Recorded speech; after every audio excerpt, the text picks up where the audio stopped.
are going to teach you how to pack with the new transport bags that we're now creating since we won't be using Ziploc bags anymore. As you know, we do have the 8 liners that we fold, and we're going to have 2 piles. We're going to have a pile of 5, 1, 2, 3, 4, 5, and then we're going to have 3 other ones. What we're going to do is we're going to take the 2 shields, make sure that we clip them both,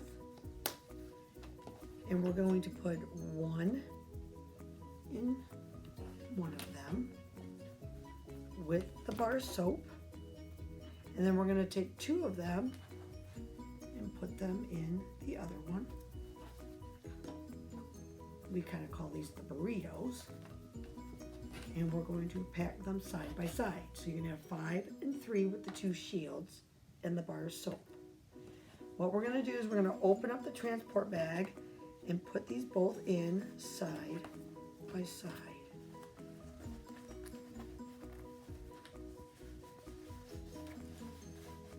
Okay, and it's like presentation is really important, so you want to take your time and make sure it's nice and neat.